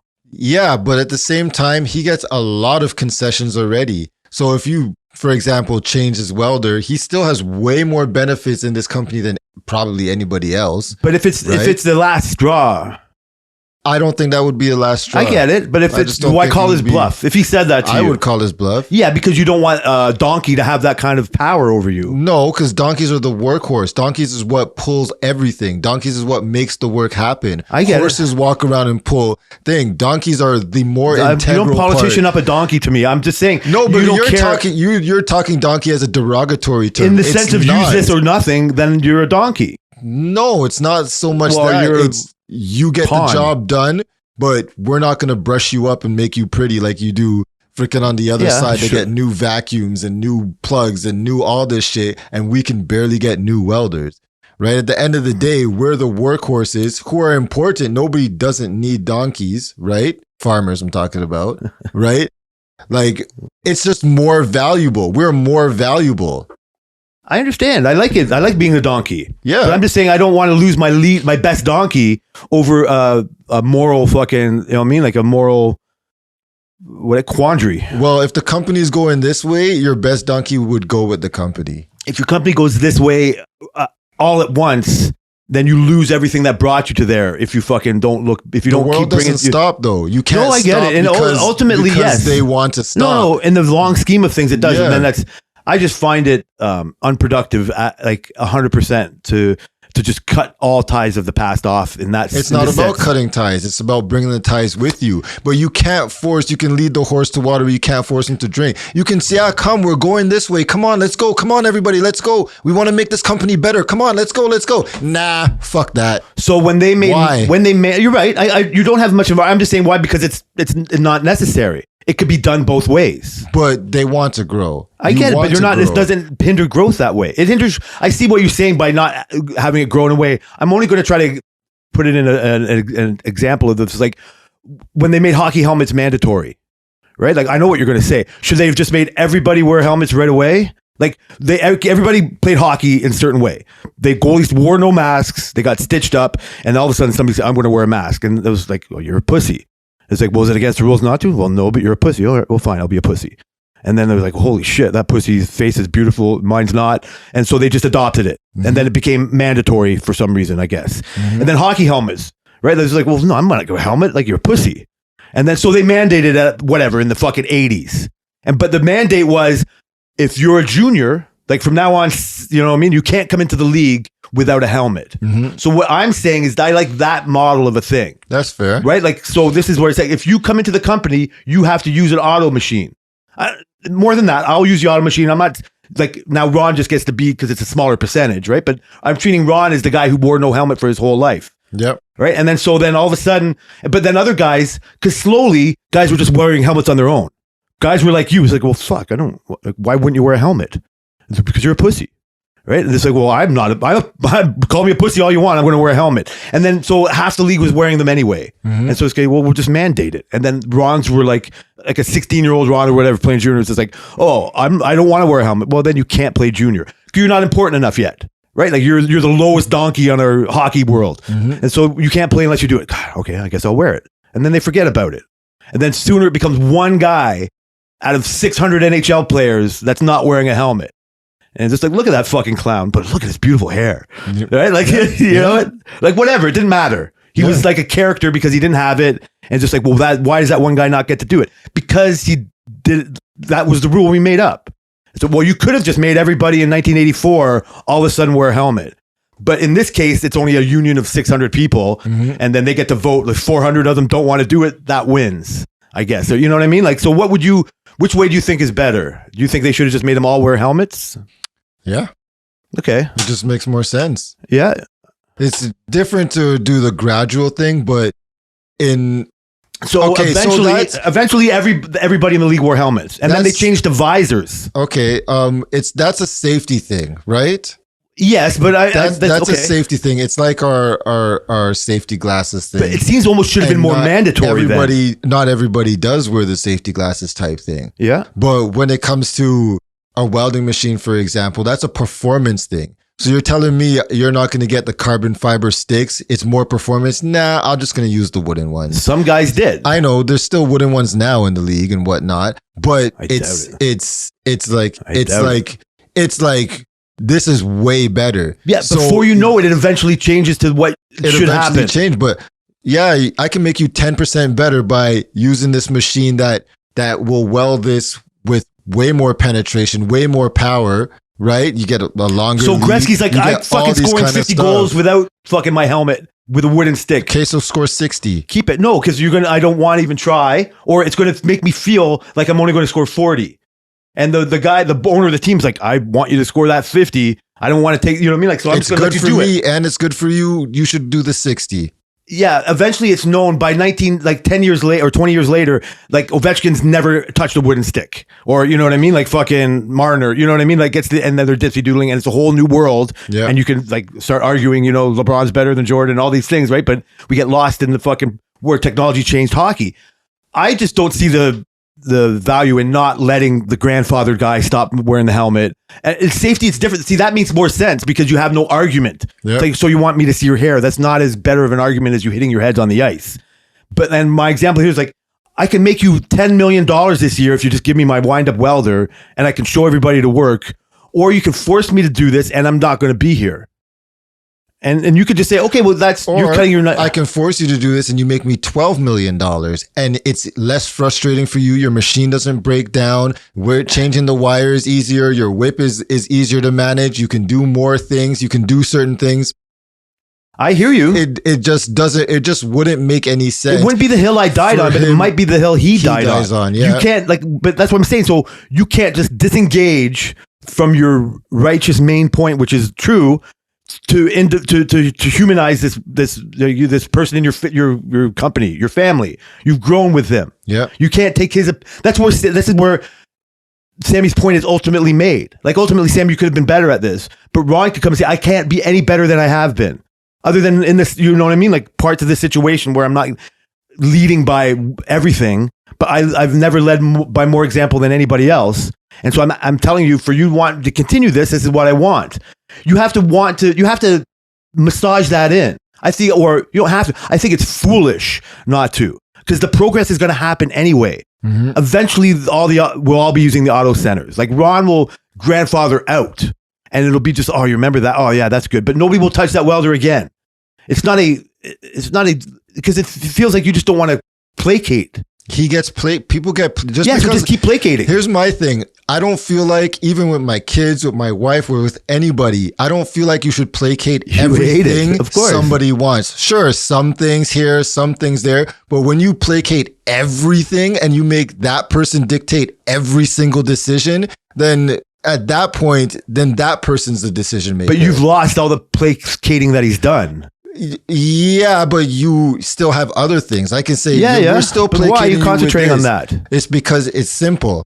It's simple because just because if you're a person who wants to stay in your way, like living like the first 30 years of your life, because this is how I did it when I grew up, so this is how it should be, then you're wasting all the progress that we've made. If you still want to have a rotary phone, and I'm telling you this cell phone is better, sure, you may not want it, but this cell phone is way better than you freaking dialing at your house, always at your house, then you're just holding things back for something just because you want to hold it over my head that you feel like you've been here long enough and you should get this. Well, there's things that you're blind to that you just don't know.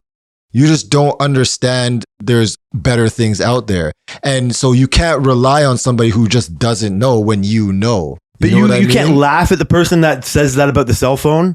I mean, because they exist and we just mock them like you're foolish. You just don't, you never took the time to understand. Like my mom, for example, I have problems with her all the time because she's afraid to pay for things on the internet. And I'm like, okay, but like, so you've missed she's like, it's not safe. It's like in the beginning of the internet. It's like not safe to do all these things, but you've missed the progress that we've made in between then. All the safeguards, all these kind of things. Only because now for you to get something on Amazon, I have to order it for you.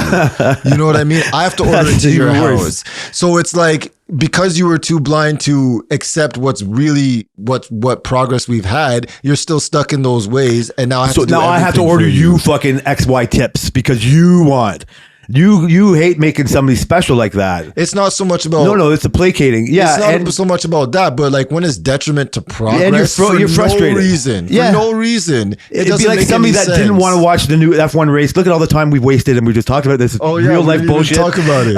It'd be like you only watch races from 1989, right? Like Michael Schumacher is your favorite racer still. They say DRS and all this kind of stuff. You have no time for that. Well, yeah, like, I get it. I understand you can still like things of the past, but there's things. So that's why Ron and the company become part of your family. Like they have to become your mom. You could argue with her all you want, so but you're I have still to going to argue on Amazon. Yes, yes. You're smart enough to know that you need them more than they. You know what I mean? You can let on for sure. Or you let on more. You let on that you need them more than you do. For sure. You could let your mom fucking never do it yourself. Absolutely. No, mom. But you know what? My mom eventually started watching, she wants to watch Netflix. So now she needs a smart TV. So I say, okay, here's the smart TV. Oh, this is way better. Of course. Yeah, we've had this 10 years ago. That's why you're fucking right. We've had this 10 years ago. So there you go. You know I live in that world. But somewhat. Yeah, not really. But like, okay, I never said I wasn't going to live. You order your weed online, Jay. Yes, and I'm part of that. But I remember where it was tricky to do. Yeah, and my wife cured me of that real fast. You're buying me this, motherfucker. And so I see where Ron is arrogant, or not arrogant, ignorant in that fucking situation. But I don't want to fight him on that. I'm just gonna order him this shit on Amazon if he doesn't want to do that. He's a perfect example who might not even have a cell phone now. He does. But all of a sudden he has, but he was probably one of the last adopters. Yeah. Right? And he'll argue, you know what I mean? Like he would have, you know what I mean? He would have brought up all the detriment of the social media world. Yep. Before it happened. You know what's funny? I do see him as like somebody who was like, yeah, fuck the cell phone, blah, blah, blah. But you know what he does when he takes his breaks? He's on TikTok and watching short videos. I see him and he's like, look at this. And he laughs about it. And I'm just like, well, there you go. So that's the hidden progress. Like he takes it. You know what I mean? He does it. But when it comes to proving his value in our Wilcox family, he's just like, I've only promised you this. And you have to massage the better parts of him. Our owner just like, hey, like I don't know how that conversation goes. It's part of him. Sean is his politician, you know what I mean? Like connection to the rest of it. Like without Sean, he might not be able to get his points heard or but then the guy, we're moving into the airplane business. Okay, we're making like these fucking engine, like whatever, those big staircase things, right? It's like, who am I going to get to build the first one? Well, Ron. Yep. Right? Like, well, he's building, it doesn't matter what he was doing before. I trust him. I trust his opinion, and he knows that. They know that. Yep. It's not a under the table kind of relationship, but it's like the most honest relationship you can have. Yeah. And you can only go so far with that. right? Like you said, without going with the progress. But that was nothing but progress, right? Like a whole new division of building things, expansion of the company that we can't even do it at all. You know what I mean? Like lots of money. And now we need that and you. We need that. Okay. Then you come along. No, everybody needs to change. And even him. And then I'm like, if I'm the owner, I go, okay, yeah, just, you know what? I got him. Right? Yeah. And then you go, I hear you. That's the same as, I hear the doors. You're right. Okay. Now just make everybody else auto set. Yeah. And you can still be right and let that other thing happen. I agree. But I'm for not getting rid of people who've been there a long time and not leaving them behind and having everybody go together. I'm for having the older people, the legacy people realize that this makes your job easier. And I'm for the new guys coming in, learning from the older people. So this thing only works as a circle. Okay, it doesn't work with it doesn't work as a, you can't do it, then get rid of it. It works as a, oh, I should have used this welder 10 years ago. Yeah, you should have, but this is what I'm avoiding you of thinking. I want you just to do it now, and then your job gets better. I would rather you and Ron and Johnny be in the company forever, doing whatever you want to do, bringing that experience forever. I'm not for leaving people behind. I think the world only moves forward together. We got to talk about other things. You're right. This is where I've started, but I'm so fucking, I think I'm in a Matrix universe here right now, because I think what's happened here is I've started thinking like, oh, should our work know about this? Should our work know? This is our work's doing. Yeah. This is, I think this might have been Brian's first idea. Like if I find out that fucking like behind the scenes, this was just a slow way to fucking progress the company further. A slow way to take a fucking old crusty fucking guy's opinions and fucking worm them in there. Charming fucking smooth guy. Fucking just take this and just like, okay, how could these conversations happen? And says, well, that's stupid. And then you come along. And so I there's a fucking part of this that this is how it works out. Mm-hmm. Right. And you're right. I do appreciate that you think that way, but you're a different kind of cat that wasn't around before. Mm-hmm. And I wouldn't have given as much thought to. Right. Like, or even to say Sammy, like you said, would have been in a position like this. I would have just lived in his frustrations, or he wouldn't even come to me with any of these things. Right. Because we wouldn't want to change them together or whatever. But listen, I'm sure Tammy's going to say like the first time you talk about work in ages and you don't bring up any kind of fucking characters. We don't bring any kind of, she's like, she doesn't know what Booby's been about for ages. I don't want to talk any more work. So you're going to make me talk about it next week. I want to make one point. We were talking a couple of weeks, I was talking to Ryan, and then we were talking about, because you mentioned earlier, you said, Ryan should know how close we are and stuff. I think he knows. I'm sure he does. I think he knows. So we're talking, me, Marcel, and Ryan were talking, and then Ryan was making a joke about how he's like, you know what, do you guys want to start earlier? Because this crossover shit, all these guys are talking too much, and like they start at 3:30, you start at 3. I was like, yeah, like no, like that just gets weird. And then what are you gonna like? I think everybody wants to start together. He's like, so what do we do? Push the day shift to start at 5:30 or whatever it is. And I said, yeah, fuck the day shift. Let's do that. He's like, okay, Marcel, tell everybody that they're going to start at 5:30. Brian, you tell Jay.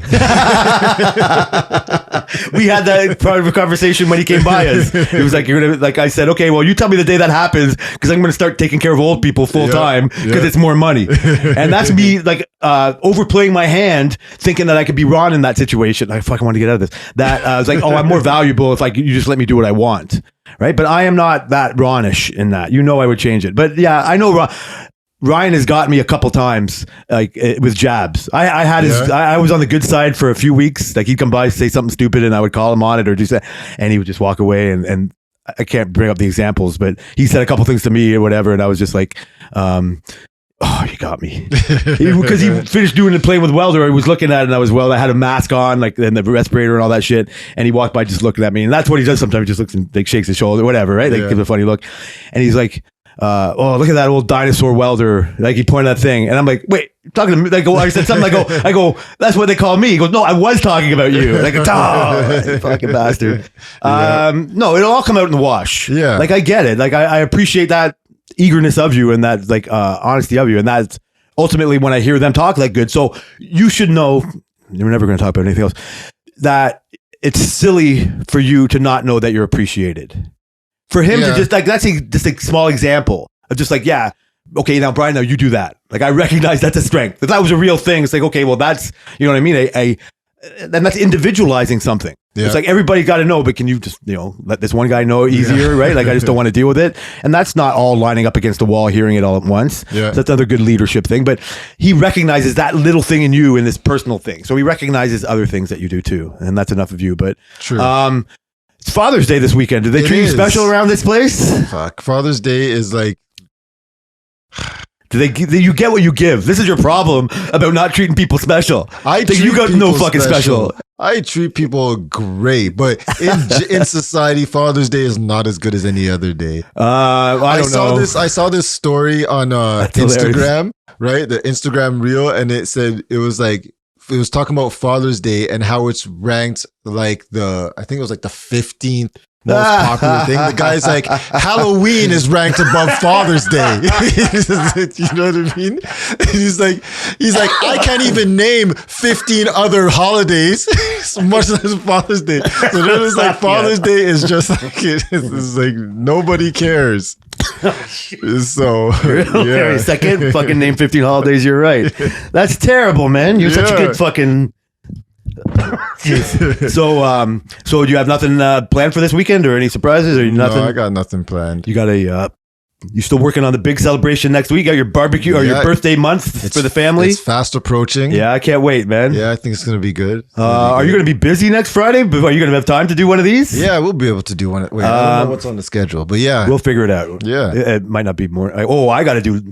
So I got to go. I'm taking my dad for lunch today. Oh, yeah? Yeah, getting in and out of that. We live with her. This is for Father's Day, right? Yeah. Well, we haven't gone for lunch for a while. So you're right, in the 15th most ranked holiday kind of way. Yeah. We're just going to take him out to lunch like we would have every other third Friday, right? Type of fucking deal. And you'll be able to get a seat without reservations. We're paying this time. You're paying? Oh, yeah. And we'll get seats without reservations. Yeah. There's no fucking... it's not Mother's Day. Come on. That's hilarious. There's no fucking reservations needed for Father's Day brunch. Yeah. You know why? Because they probably just say, just leave me alone. Like, can you just fucking leave me alone for the day? Yeah. That's terrible. Well, I'm saying if you just treated everybody a little bit more nicer, then they might have done something nicer for you. Your beloved F1 is in Canada. It is. That'd be a great fall. Is it always around Father's Day? Yeah, it's always in June. Yeah, I guess it might not, but I guess that would have been a great Father's Day thing. Because in our dream world, we were talking about you like destination F1ing. Yeah, right. So that's what I want to do, right? Like is that just like is there like a timetable for that type of thing? There's not really a timetable, but I want to do it next year. That's a fucking distinct timetable. You probably should have already bought the tickets if you wanted it for next year. Yeah, I should have. I wanted to do Brazil. That was one of the things. Kind of random, but I don't know. Yeah, I wanted to do it out of the country. I feel like there's one in Canada, and I feel like everyone, I went to an F1 race. Oh yeah, Montreal was great. No, I didn't go to Montreal. I went to Brazil. That's hilarious. You know what I mean? I went to you're Dubai. That type of fucking cat. Wow. Yeah, that's too much. So, and how could that not be more expensive than the Vegas one? It was until Vegas. Vegas is new this year, so it was then. That's because I already got a trip planned for Vegas in August. Nothing to do with F1, but I would like to go see it there. It would be nice. But I think like I've been to a couple of races. I went to a NASCAR race and an Molson Indy, like whatever that IndyCar racing. Yeah, and it's so boring. Like I think I told you this week, I would rather go for like the practicing and the qualifying and maybe like a pit pass, you know what I mean? And then watch the race at home on the Sunday. Okay. Or in the hotel, I guess, or whatever. But that's still probably going to cost you just as much as it would be to go to the race. Probably, but like the thing is, like I would want to do like I saw it like in Miami. You're right. You have to do it. You have to do it at least once. You have to find that out for yourself. I like I saw these packages where you're like in a lounge like right by the track in Miami, right? And like you have TVs, you get served with drinks, and the cars are driving right by you. It's like turn 4, I think, or some shit like that. The one with the boats and shit. Yeah. It's on the opposite side of that. Yeah, the boats in fake water. That's right. Oh yeah, the real boats, fake water. So it's like that would be cool. Like, you know what I mean? But like, yeah, I see what you're saying. It's like you just see the uniqueness. So the problem is that's all you concentrate on. like you're so in and you know all these things because it's right on your screen. Yeah. And you see it. And I'm shitting on the rest of the fucking experience because you are with all the Ultimate fans. Yeah. You are watching it on the big screen wherever you're sitting in the grandstands. You can go into the pit at the end. Like, that's fun too, right? But what was I going to say? Oh, because the uniqueness of F1 and now how it's more celebrity it is, it's the mini Super Bowl-ness of it. Yeah. Right? Because, it's one thing to go to a football game, but if you're in a box at the Super Bowl with fucking Beyonce, everybody there, right? Like that's of course I'd see that. But that's what the seats you're talking about, and that's why they're so expensive. Yeah. So the ones I was looking at was like it said, was it like minimum 4 people have to do it? Okay. And it was like 10 grand for the weekend. Maximum 8 though. Is that Miami or? That was Miami. So it's going to be a little more expensive. But like, imagine I got 8 people who love F1. I say we all paid $1,200 and we get this and we get served our drinks. We can smell the exhaust fumes as the cars go by. Like, you know what I mean? That would be an experience. You could you work on that with your real life buddies, Chuck and Mike, if you come. And no, I can't spend $1,200 on a fucking weekend. A destination one. Yeah, not Montreal. Sure. Not Montreal. No way. So I would rather do Vegas or Miami. But again, side conversation. Side conversation. Going to Brazil, does that seem scary and daunting? Like, I'm not just thinking about like how violent of a place it is, but how out of place I would feel. Right? Like, you know what I mean? Like, it's one thing to feel like a tourist in like downtown Tampa or even like off the strip in Vegas. Yeah. Right. Like, I don't concentrate on the scariness of places or whatever. Right. Like, for me, I like that New York is Disneyfied. Yeah. Right. Like, I'd rather go to New York now than in the 70s or, you know what I mean? Like, whatever the era when like it was more violent crime. Yeah. But I even think of a place like San Francisco. Like, I would never really want to go. Like being a tourist on a subway in New York these days. Too much Alphabet City. Seems scary. No, not just them. Just the crazy kooks with knives in their fucking pockets. Yeah, that's the thing. The randomness. You've been to Mexico. Yeah, but as in the whole complete. Yes. So I think Mexico is more of a resort town and you are like kind of protected in that resort. So is Brazil. Yeah. I don't know if the track. Yeah, I don't know. How close is the track to the touristy area? That's Like, you would be such a fish out of water. True. I'm not saying that would stop me. Yeah. It's a bad thought. But it's only my unfamiliarity and just concentrating on the clickbait of, you know, how violent Brazil could be. Yeah. I mean, I get what you're saying. Like, that stops me from wanting to go to Mexico, for example. Sure. So I feel that. But I would still go. And I think that these places have, when it comes to like things like F1 or like the Olympics, they put so much effort into making it feel safe. I would say just stay in that bubble of that tourist bubble, trap. Then you'd be perfectly fine. I'm sure once you get signs out, it says tourists turn back or something like that. You're smart enough to know, like, you can see that in people's eyes. Yeah. Maybe I should. The people are smiling, and as you go down the street, their frown, goes to straight face to frowns. You know, you turn around. We felt that once.